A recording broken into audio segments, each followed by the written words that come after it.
The only option tí Fọlá ní ìyẹn ìyáálé mi tọ́lọ́. ẹ̀yin èèyàn wa ẹ farabalẹ̀ kí ẹ gbọ́ ohun tí Lizzy Anjorin sọ nínú fídíò yìí. Ó sọ ọ̀pọ̀lọpọ̀ ọ̀rọ̀ nípa òun àti ìyáálé rẹ̀ tí gbogbo wa mọ̀ sí Fọláṣadé. Ẹ̀yin èèyàn wa ẹ farabalẹ̀ wá nǹkan fìdílé kí ẹ gbọ́ ohun tí Lizzy Anjorin sọ nítorí inú fídíò tí ẹ̀ ń wò yìí ọ̀rọ̀ pọ̀ nínú ìwé kọ́bọ̀ fídíò yìí gan ni. Ẹ̀yin èèyàn wa ṣé ẹ ti ṣetán láti wo fídíò yìí? Ẹ farabalẹ̀ kí ẹ wá nǹkan fìdílé láti gbọ́ ohun tí ó sọ nínú fídíò yìí. Mo ní àwọn evidences kan tí mo gbé wá lálẹ́. Kò wá ń ṣe Fọláṣadé Sàríyù ọmọ Kíkẹ́ lọ́mọ ọmọ Lálùdé nìkan lọ́lọ́run máa fi kú tó yàpá gbogbo ọmọ ẹ̀, ṣùgbọ́n gbogbo ìṣẹ̀dá tó bá ń jà fún àbí tó ń náà ń jà fún. Mo ní àwọn ẹ̀rí kan tí mo gbé wá lálẹ́. Àwọn ẹ̀rí yẹn ọ̀pọ̀lọpọ̀ yín ò gbọ́ rí, ẹlòmíì dẹ̀ ti gbọ́ ó ti gbàgbé. But mo fẹ́ play voice tí Ìyáwálé kọ́kọ́ play kí n tó gbé àwọn ẹ̀rí yẹn wá, torí Ìyáwálé sàn kankan. Fọlá ìyáálé mi tọ́lọ́ máa bá títí ẹ̀ jẹ́, sórí táwọn èèyàn bá ṣe ń wá fún mi ó máa hù nǹkan tí a ti gbàgbé, ó máa wù. Sórí gbà tó bẹ̀rẹ̀ aburú yìí I have not become a speaker. Mi ò dẹ̀ tí ì ní àwọn èèyàn gidi lẹ́yìn nígbà ẹ̀. Nísìnyí mo ti ní èèyàn lẹ́yìn. I've become a voice and the whole world they listen to me. The government they listen to me. Mo fẹ́ kẹ́ share show yìí. Tẹ́ bá mọ̀ anybody ní TikTok ẹ tag wọn. Tẹ́ bá mọ̀ gbogbo àwọn tó máa ṣe TikTok dáadáa ẹ tag wọn. Ìdí tí mo ṣe fẹ́ kẹ́ tag wọn ni pé àwọn tó wà lẹ́yìn Fọlá àtàwọn tó wà lẹ́yìn Adótòṣì Amebo Gistlover failed actress. Tó bá bẹ̀rẹ̀ sí ní ru òkú ọmọ wọlé fún wọn, wọ́n á lè tètè mọ̀ pé ibi báyìí nínú ti bá wọn. Ẹ bá mi tag anybody. Tẹ́ bá ní phone number gbogbo àwọn tó máa ń ṣe TikTok yẹn, tẹ́ bá ní phone number wọn ẹ pè wọ́n pé kán join wa. Àwọn tí Fọlá àtọ̀rẹ́ Fọlá tọ́jọ́ dènà dèmí ní Tom Jones ní last year February lọ bèèrè lọ́wọ́ wọn. Bèèrè lọ́wọ́ wọn. Gbogbo àwọn tó ṣe kéèsì Florida àti ìyá ẹ̀ Lizzy Anjorin bèèrè lọ́wọ́ wọn. Wàá rò pójú lásán ni mo wá fi ṣe dá padà fún yín. Ẹ sọ jù báyìí lọ ńgbà tí mo bẹ̀rẹ̀ sí ní ṣe dá padà náà. Lọ bèèrè lọ́wọ́ wọn. Lọ bèèrè lọ́wọ́ wọn. Tẹ́nu bá pọ̀ tí dùn máta múná. A dúpẹ́ lọ́dọ̀ Ọlọ́run. At least tẹ́nu bá pọ̀ tẹ́ẹ̀dẹ̀ ṣe nǹkan oríire kankan. A dúpẹ́ lọ́dọ̀ Ọlọ́run. Ẹnu pọ̀ ẹ̀ẹ́dẹ̀ sí nínú àwọn tó gbé business kalẹ̀. Adótòṣì Amebo Gistlover the failed actress.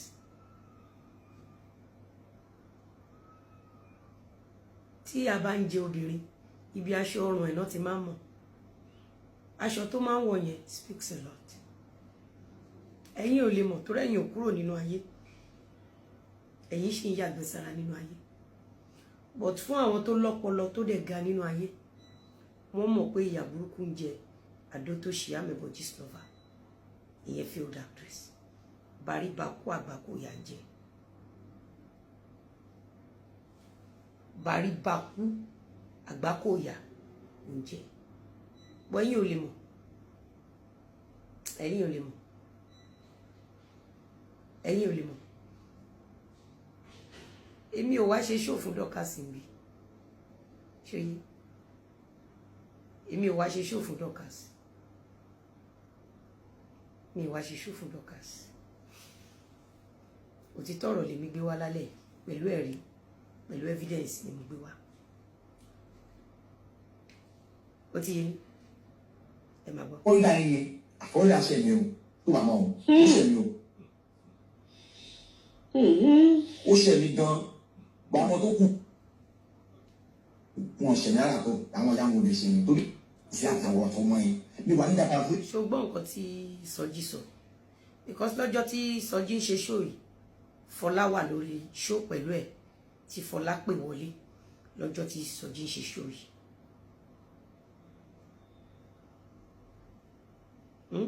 Fọlá wà lórí call ó pè wọlé live sínú show Sọjí lọ́jọ́ tí Sọjí ń ṣe show yìí tí Fọlá ń sọ fún Sọjí pé kó máa bóun sọ fún gbogbo àgbáyé pé Florida ṣe òun.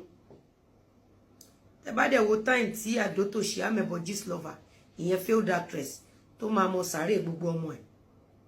Tẹ́ bá wo time tí wọ́n release voice yẹn sí, wọ́n fi voice yẹn distract àwọn èèyàn láti rán bàbá Ìjẹ̀ṣà lọ síbi tó wà lẹ́nu. Wọ́n dẹ̀ fi voice yẹn fi torment mi thinking pé bóyá ọ̀tá mi máa kú. Wọn ò mọ̀ pé Fọlá ló máa kú. Torí Fọlá ò sí láyé lẹ́ni. Fọlá Ṣadé Sàríù ọmọ kékeré lọ́mọ kò sí láyé mọ́. Ó ti dẹran òun. Ó ti di egungun, ó ti di ewúrẹ́ jẹlẹ́jẹlẹ́ sorry. Fọlá Ṣadé Sàríù ọmọ Lálùdé. Ó ti di àgùntàn jẹkadìka. Ó ti di aláàmù tó ń jẹ lẹ́gbẹ̀ẹ́ òkèèrè. Òun ni mo ṣe máa ń gbé àdàbí wá. Àánú ẹ̀yin tẹ́ wà lórí TikTok, Facebook àti Instagram. Tí ẹ mọ aburú tí Adótòṣì Amebo Gistlover the failed actress tó máa mọ sàárè gbogbo àwọn ọmọ ẹ̀ tó máa ṣẹ̀sín jù báyìí lọ. Ẹ mọ nǹkan tó ti ṣe. Òun ló fi jẹ́ pé mo máa ń pe àdàbí. Ìyá Wálé mother before. Jẹ́ ká gbọ́ nǹkan tí Sọjí sọ níbí. Jẹ́ ká gbádùn ẹ̀bí. So one of the ways to one another now. You are now already 50-something years, 51 years, and 50 years. Florida of the Budani. Saying you're going to 20 years with my Budan. Like I said, gbogbo ọmọ tó tinú Fọlá Ṣadé Sàríù ọmọ bíbí inú Kíkẹ́ lọ́mọ ọmọ Lálùdé, gbogbo ọmọ tó tinú ẹ̀ jáde, gbogbo ọmọ tó tinú gbogbo ìṣẹ̀dá tó ń gbèjà Fọlá ọmọ Kíkẹ́ lọ́mọ ọmọ Lálùdé, gbogbo ìṣẹ̀dá tí Fọlá Ṣadé Sàríù ọmọ Kíkẹ́ lọ́mọ ọmọ Lálùdé, gbogbo ìṣẹ̀dá tóun náà ń gbèjà, tí gbogbo àwọn ọmọ wọn tí wọn ò ní pé 20 kan tó fọjọ́ ọlọ́jọ́ kanjú kú. Èyí tó bá dẹ̀ ti pé 20 nínú wọn láti èní lọ wọ́n á fi ọjọ́ ọlọ́jọ́ wọ́n á fi kanjú kú. Fọlá Ṣadé Sàríù ọmọ Kíkẹ́ lọ́mọ ọmọ Lálùdé kò ní jẹun ọmọ ẹ̀ kankan, ara rẹ̀ kú jù báyìí lọ. Gbogbo àwọn tó ń gbèjà Fọlá Ṣadé Sàríù ọmọ Kíkẹ́ lọ́mọ ọmọ Lálùdé àti gbogbo ìṣẹ̀dá tí Fọlá Ṣadé Sàríù ọmọ Kíkẹ́ lọ́mọ ọmọ Lálùdé ń gbèjà, gbogbo wọn pátápátá ló máa mọ sàárè ọmọ wọn. Àwọn tó ń bá sọ̀rọ̀ lórí Gistlover làwọn tó ń bá ta lójú ayé òun mọ̀. Ẹ jẹ́ ká máa gbọ́ lọ. Nǹkan tẹ́ fi hàn mí sìn ṣó ti yé ṣe sí rí.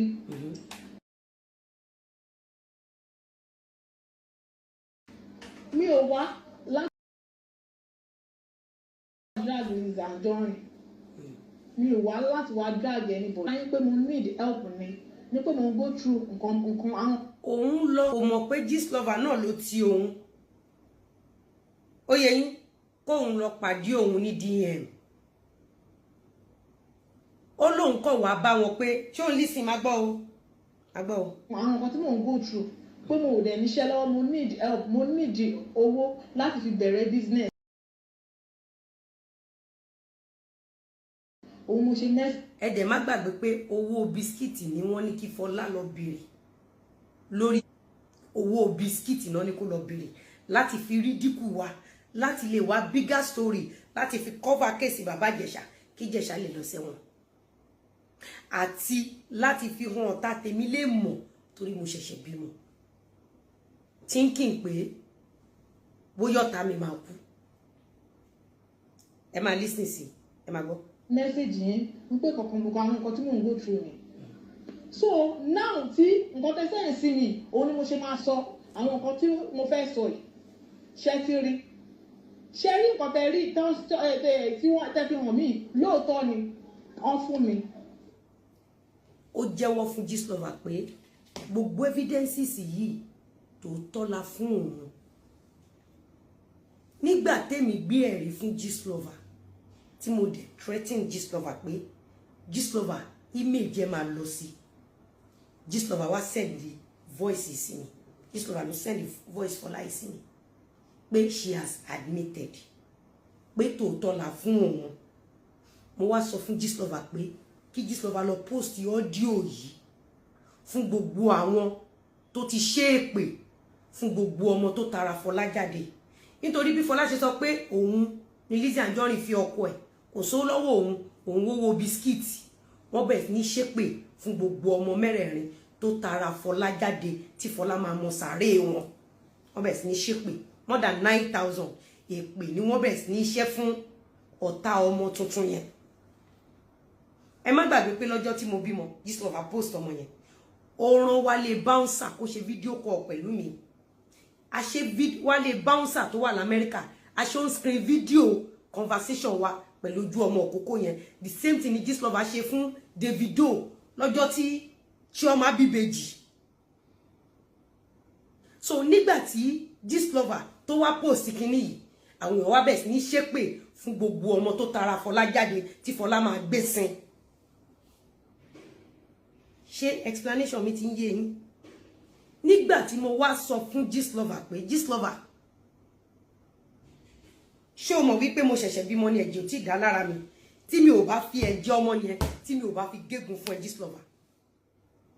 Gistlover wá lọ gbé audio Fọlá wá pé kí n jọ kí n má ṣe pé fún òun Fọlá ti jẹ́wọ́ wípé tòótọ́ la máa ń fún òun lówó gbogbo ẹ̀rí tí mo dẹ̀ gbé fún òun Fọlá admit pé òun gba owó yẹn mo wá sọ fún Gistlover pé Gistlover since tí Fọlá ti admit then post ibi tí Fọlá ti admit pé òun gbowó ẹ̀jẹ̀ ìbímọ tó wà lára mi tí mo fi threaten Gistlover yẹn ni Gistlover fi wá gbé fún àwọn Sọjí àti Dorcas àtàwọn Esabod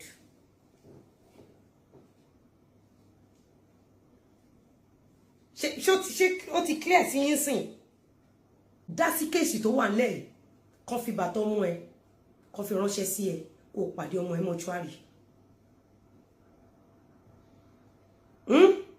ẹ gbọ́ nǹkan tí Fọlá sọ ó ní olówó ló lọ fẹ́ ó ní tóun bá jáde ìdágùdọ̀ A or plan B nílé ayé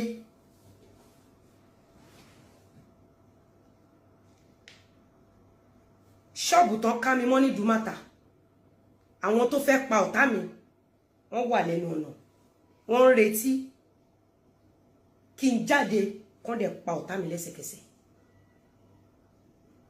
mi ò mà tí rẹ́ anybody kó condemn Fọlá fún nǹkan tó ṣẹlẹ̀ ní Dùmátà gbogbo yín tẹ̀ ń gbèjà Fọlá tí Fọlá ń gbèjà gbogbo yín pátápátá lẹ máa mọ sàárè àwọn ọmọ yín àdàbí tí ò bá ń ṣe pé Fọlá plan gbogbo nǹkan tó wá gbé fún yín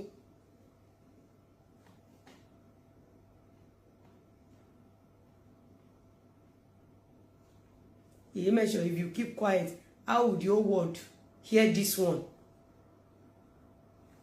tó o bá ti wá àfi tó o bá rìn lórí ilẹ̀ àfi tó o bá mú mi àfi tó o bá gbá fẹ́fẹ́ sára tó o bá lọ́mọ láyé tó o bá padà bímọ wà mọ sàárè ọmọ yẹn mi ò tí kò tí sí Yorùbá kankan tó condemn pé Fọlá ẹ̀dẹ̀ ṣe báyìí fún Lizzy Anjorin láàrin Dùmátà Fọlá dẹ̀ jáde ó lóun mọ̀ ọ̀pá ẹ̀ nígbà tí ọlọ́pàá ń wá lédì tó ṣe aṣọ lójú mi fún ọ̀sẹ̀ mẹ́ta Nigerian police declare pé the person is Fọlá's best friend tí Fọlá máa ń jókòó tì tó bá lọ ra bra kò tí sí Nàìjíríà kankan tó condemn ẹ̀.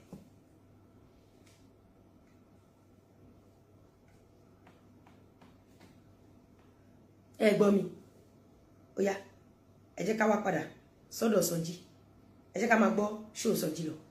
One point, what was the wait to one another now? We are now àti gbọ́ báyìí. already 50-something years, 51 years, and 58 years. Tó Fọlá àtàwọn tó ń gbèjẹ àtàwọn tó náà ń gbèjà lẹ́ni òfò tó máa ṣòfò ọmọ ní rèwerèwe wọn. Tẹ́ bá nìkan tó ṣe fún àwọn ìyàwó tó bá làjì àwọn ìyàwó tó bá nílé àlàjì àwọn ọmọ yẹn gbogbo wọn ló lọ gbogbo wọn ló lọ gbà táwọn pípù yẹn lọ Alhaji wa kó lọ sí Ìkòròdú 205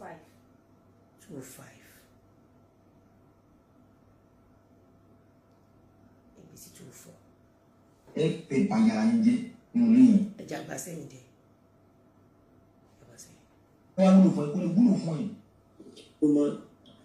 ló máa ń ṣe kí ni nínú àwọn ṣó yẹn ló gba skit ṣó yẹn bá dìgbọn ni speaker orí another show kan tí mo rí mo ní what ìgbà wo ló ṣàwọn show yìí orí ìbá fi èpè ó fi design ilé ẹ̀ka rọ́nà mi ò rí anybody tó ṣe èpè fún Elizabeth Anjorin tó dáńkú ara wa orí ìbá fi èpè ó fi design ilé ayé gidi gan ẹ wo show ẹ tí gbọ́n kankan orí another show kan tí mo rí mo ní what ìgbà wo ló ṣàwọn show yìí mi ò gbọ́ wọn mo lọ tú àwọn show yẹn ni show yẹn bad ó finish làwọn àna show yẹn irú àwọn show yẹn ló máa ṣe kí ni irú àwọn show yẹn ló gba skit show yẹn bad gan ni speaker mi má jábọ́ jọ kí ló wí jà ẹ́. ẹnikẹ́ni tó bá bára bráyọ̀ fún ẹnikẹ́ni tó bá ṣàánú fún ẹnikẹ́ni tó bá gbèjẹ́ àtẹnikẹ́ni tóun náà bá gbèjà. papọ̀ bí ọ̀rẹ́ ẹnu oníṣì. àbáwọn ẹnikẹ́ni tó bá bá wọn Fọláṣadé ṣe ọ̀rẹ́ àbẹnikẹ́ni tó bá ń pè wọ Fọláṣadé Sàríyù ọmọ Kíkẹ́ lọmọ ọmọ Lálùdé tó bá kàn ń pè ẹ pé Fọlá anybody tó bá ń pè wọ Fọlá pé Fọlá tó kàn ń pè ẹ lórí aago. Agbadọ́rin wọ́n ti ṣe kí ni wọ́n ti ṣe wọ́n ti ṣiṣẹ́. ẹnikẹ́ni tó bá bẹ́ẹ̀ ṣe Fọláṣadé Sàríyù ọmọ Kíkẹ́ lọmọ ọmọ Lálùdé ẹnikẹ́ni tó bá kọ̀ pé ẹ báyìí àbó bẹ́ẹ̀ rajà àbó gbàdúrà fún ẹ àbó bó ṣọ̀rẹ́ àbó ṣoore fún ẹ wọ́n ti ṣẹ̀rẹ̀ wọ́n ti ṣìjẹ wọ́n ti sin òkú ọmọ wọ́n ti gbé òkú ọmọ wọlé fún wọn orí wọn ti burú wọ́n ti ríjà ògún wọ́n ti kú jálajàla ó ti tán fún wọn àìsàn tí ò gbóògùn ó ti kọlù wọn.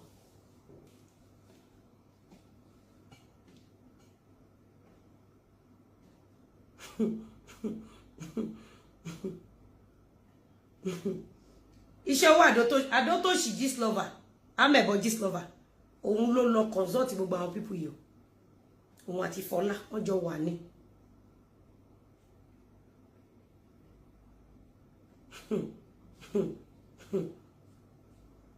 ó gbọ́ Sọjí ẹnikẹ́ni Fọláṣadé Sàríyù ọmọ Kíkẹ́ lọmọ ọmọ Lálùdé tó bá ṣàánú fún ẹ tó bá rajà lọ́wọ́ ẹ àbó rajà lọ́wọ́ àwọn tó polówó fún ẹnikẹ́ni tó bá bẹ́ẹ̀ ṣe ọ̀rẹ́ ẹnikẹ́ni tó bá mú ẹ lọ́rẹ̀ àbí tó kàn ń pè ẹ lórí fóònù wọn á kú jálajàla tọmọtọmọ wọn.